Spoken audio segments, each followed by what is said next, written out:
भाई यूजीसी लागू करो ना, क्यों पीछे हट रहे, आप क्यों कदम पीछे हटा रहे। हमें बिरादरी का गठबंधन चाहिए, हमें कौम का गठबंधन चाहिए है और मुस्लिम एससी भाईचारा बन भी रहा है, दिख रहा है धरातल। हमें किसी पार्टी के हम मोहताज नहीं है, हमारी पार्टी अपने आप में सक्षम है। इस वक्त मैं मुजफ्फरनगर के भनवाड़ा में मौजूद हूँ। आज यहाँ पे नवाजिश आलम जी का एक प्रोग्राम था, तो यहाँ पे पहुँचा इनसे बातचीत करने के लिए। किस तरह का कार्यक्रम था ये आज हमारा पार्टी का कार्यकर्ता सम्मेलन था। इसमें सम्मेलन में हमारे जो भनवाड़ा और आसपास के जो गांव के लोग हैं, सभी लोगों ने इसमें प्रोग्राम में शिरकत करी और आज़ाद समाज पार्टी में आदरणीय हमारे जो पार्टी के राष्ट्रीय अध्यक्ष हैं नगीना से सांसद भाई चंद्रशेखर आज़ाद जी में आस्था जताते हुए सब ने पार्टी ज्वाइन करी। और पार्टी ज्वाइन करने के बाद कुछ हमारे संगठन में जो आज जिला उपाध्यक्ष का पद दिया गया और बहुत से पदों पे हमने आज भनवाड़े में बूथ कमेटी में और अपने ज़िला संगठन में लिया और सभी ने पार्टी में आस्था जताते हुए उन्हें संगठन में मजबूती करने के लिए उन्हें आज हमने पद से भी नवाजा। मेहताब राणा यहाँ से जिला पंचायत का चुनाव लड़ना चाहते हैं, क्या कुछ कहना चाहेंगे, क्या आपका समर्थन? देखिए, मेहताब भाई हमारे भाई हैं। अभी हमारी पार्टी ने पूरे उत्तर प्रदेश में कहीं भी कोई प्रत्याशी अभी डिक्लेयर नहीं किया है, अभी किसी को प्रभारी नहीं बनाया है। जब भी हमारे पार्टी के राष्ट्रीय अध्यक्ष का जब भी हमें क्या नाम उनका जो फैसला होगा उनके हम फैसले के साथ हैं और पार्टी का जो भी निर्णय होगा हम उनके साथ हैं। जो भी पार्टी तय करेगी, पार्टी का जो हमारे कोर कमेटी के सदस्य, राष्ट्रीय कोर कमेटी के सदस्य, हमारे प्रदेश अध्यक्ष, प्रदेश में जितने भी हमारे प्रदेश में और जितने भी संगठन के लोग हैं, सबकी एक कमेटी बनी हुई है। उसमें सभी लोग बैठ कर तय होगा और उससे फिर पार्टी को आगे बढ़ाने की आगे की रणनीति तय की जाएगी। 2027 का चुनाव भी आने वाला है, उसको लेकर के किस तरीके? देखिए, 2027 में हम बहुत अच्छी तरह लगे हुए हैं। मैं परसों अभी चौसाने में था, कैराना विधानसभा क्षेत्र में ये चौसाना लगता है, जो बॉर्डर का गांव है, फिर हरियाणा शुरू हो जाता है, तो वहाँ बहुत अच्छा प्रोग्राम हुआ। तो जगह जगह जा रहे हैं, हमारा पूरा संगठन लगा हुआ है, चाहे पुरकाजी में हो, चाहे मीरापुर में हो, चाहे हमारे कैडर कैंप हो। कैडर कैंप में भी हमारे पार्टी के जोन के हमारे अध्यक्ष, हमारे राष्ट्रीय कोर कमेटी के सभी लोग रहते हैं उसमें, और पार्टी को मजबूती की तरफ ले जाने के लिए, जैसे नगीने से भाई चंद्रशेखर जी को वहाँ से लोकसभा सांसद वहाँ के लोगों ने बनाया और केतली के निशान पर लोगों ने वोट दिया और अकेले आज़ाद समाज पार्टी के उम्मीदवार थे। वहाँ और पार्टियों का भी था, वहाँ गठबंधन सपा कांग्रेस का भी था, बहुजन समाज पार्टी के उम्मीदवार भी थे, भारतीय जनता पार्टी, राष्ट्रीय लोकदल के उम्मीदवार भी थे। उसके बावजूद चंद्रशेखर जी को वहाँ से जीत दी और वो भी 2.25 लाख वोट से। तो ये हमारे लिए एक बड़ी फख्र की बात है। जो समीकरण वहाँ दलित मुस्लिम पिछड़ों का बना, वही समीकरण बनाने के लिए हम अपने विधानसभा में लगे हुए हैं, विधानसभा की तैयारी में लगे हुए हैं, पूरे प्रदेश में लगे हैं, पूरी टीम लगी हुई है। वही समीकरण हम बिठाना चाह रहे हैं और उम्मीद है कि जैसे हमें लोगों का प्यार और इसने मिल रहा है, वही समीकरण हमारा आगे भी बनेगा। बात की जाए मुस्लिम वोटरों की, आमतौर से समझा जाता है कि मुसलमान वोटर जो है वो समाजवादी पार्टी की तरफ। देखिए कोई वोटर जो है किसी से बंधा हुआ नहीं है। अब हर एक वोटर की अपनी मर्जी होती है, अपनी इच्छा होती है और बहुत यहाँ आप ये कहना कि किसी पार्टी विशेष से बना हुआ, ऐसा नहीं है। क्योंकि अगर पार्टी विशेष से बंधा होता तो नगीना आपके सामने जीता जागता एग्जाम्पल है कि वहाँ आज़ाद समाज पार्टी के 80-90% मुस्लिम ने आज़ाद समाज पार्टी के राष्ट्रीय अध्यक्ष भाई चंद्रशेखर को वोट दिया था। नवाजी जी, आपकी पार्टी आज़ाद समाज पार्टी अकेले दम पे चुनाव लड़ रही है अपने, या किसी के साथ गठबंधन होगा, अलायंस में चुनाव लड़ेगी सब? ऐसा है, हमें जनता का गठबंधन चाहिए, हमें बिरादरी का गठबंधन चाहिए, हमें कौम का गठबंधन चाहिए। हमें किसी पार्टी के हम मोहताज नहीं है। हमारी पार्टी अपने आप में सक्षम है, अपना आप आगे बढ़ना चाहती है। नगीना ने ये दिखाया है कि सभी समाज ने वोट, जब जब वहाँ हम एग्जाम्पल बढ़िया हमें गुजरा तो आगे भी हमारा एग्जाम्पल बढ़िया ही गुजरेंगे। लगातार आप बुढ़ाना विधानसभा में मेहनत करें, पूर्व में भी आप बुढ़ाना विधानसभा से विधायक रहे, क्या आपको लगता है कि पार्टी आप पर विश्वास जताएगी और आपको 27 में प्रत्याशी उतारेगी? देखिए, मैं बुढ़ाना क्षेत्र से विधायक रहा, 2012 में मैं इस इलाके की नुमाइंदगी कर चुका हूँ। 7 से 5 साल में मुझे लोगों के हर गांव में, हर कस्बे में जाने का मौका मिला। सभी लोगों ने भरपूर प्यार दिया, समर्थन दिया। मेरी ख्वाहिश है कि मैं बुढ़ाने लड़ूँ। बहरहाल ये पार्टी का फैसला होगा, जो पार्टी तय करेगी वो, उसके लिए मैं अपना तैयार रहूँगा। यूजीसी मामले को लेकर के एक बड़ी महापंचायत जंतर मंतर पे लेकर के गए थे, चंद्रशेखर आज़ाद के नेतृत्व में एक बहुत बड़ा जनसैलाब वहाँ पे उठा था, तो क्या कुछ कहना चाहेंगे? जंतर मंतर पे वहाँ हमारे पार्टी के राष्ट्रीय अध्यक्ष और सभी पदाधिकारी वहाँ मौजूद थे। इत्तेफाक रहा कि उस मीटिंग में मैं नहीं जा सका क्योंकि हमारे यहाँ एक इंतकाल हो गया था, इसलिए मुझे थोड़ा सा उससे मीटिंग से मैं दूर रही। बात यूजीसी की, यूजीसी पे हमारे नेता ने सबसे पहले आवाज़ उठाई, पार्लियामेंट में भी और पार्लियामेंट के बाहर भी। बहरहाल ये उन्होंने जो समर्थन किया था यूजीसी का, वो बहुत अच्छा समर्थन था, लेकिन कोर्ट ने उस पर पाबंदी लगा दी, सुप्रीम कोर्ट ने। लेकिन उसकी लड़ाई हम लड़ेंगे जब तक हमारे राष्ट्रीय अध्यक्ष का कोई निर्णय नहीं आता, हम लड़ाई लड़ते रहेंगे सड़कों। लेकिन मुसलमान भी तो शेड्यूल कास्ट में आता है ना? देखिए, मुसलमान कहाँ आता है शेड्यूल कास्ट में? मुसलमान तो शेड्यूल कास्ट में या तो ओबीसी में आता है या जनरल कैटेगरी में आता है। ये जो सरकार ने जो यूजीसी लागू किया था, भाई यूजीसी लागू करो ना, क्यों पीछे हट रहे, आप क्यों कदम पीछे हटा रहे?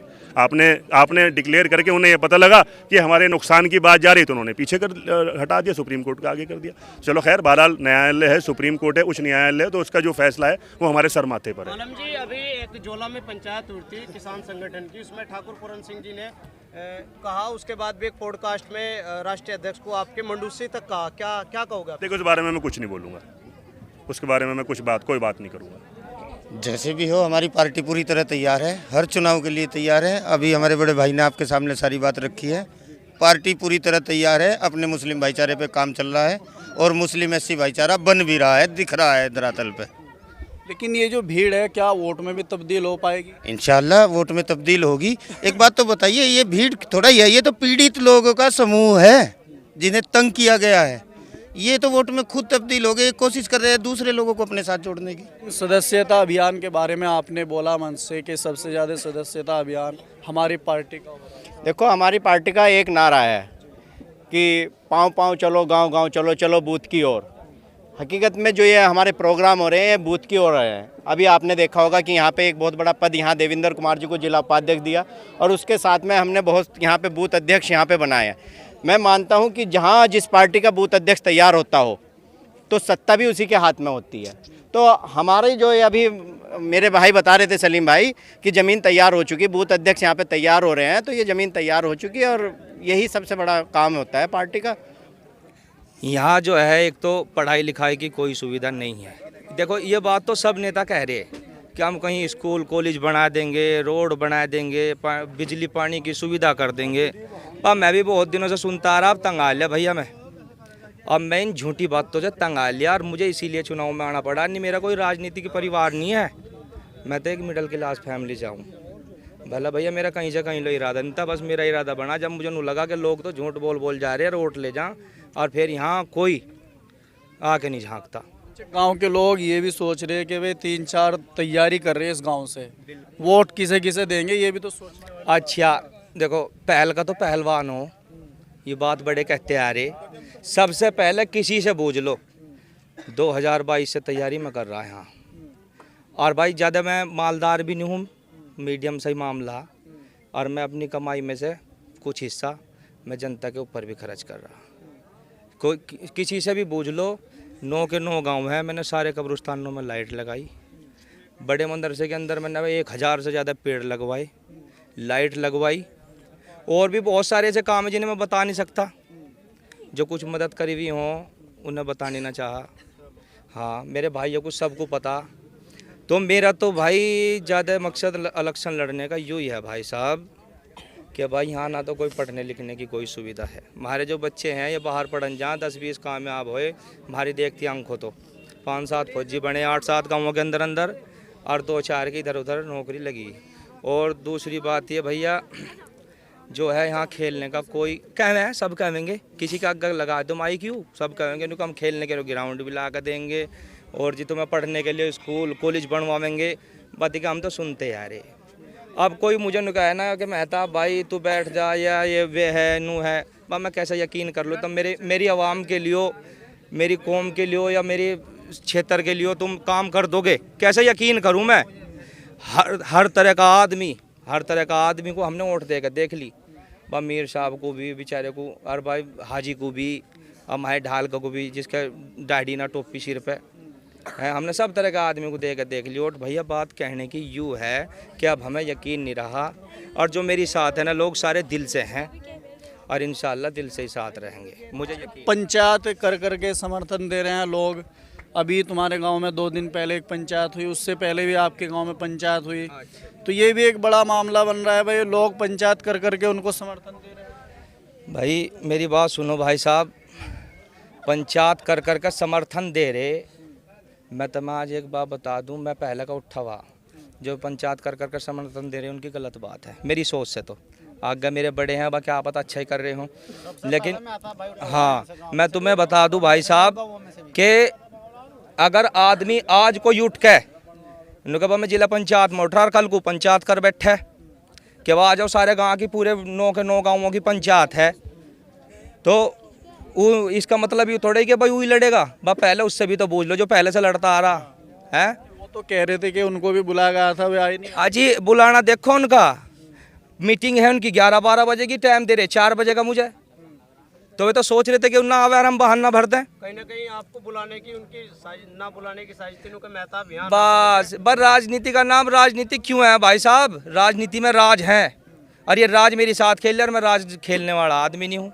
मैं तो सीधे रास्ते का चला हुआ आदमी भैया। अगर पंचायत में कोई एक नाम तय कर दिया, हाँ।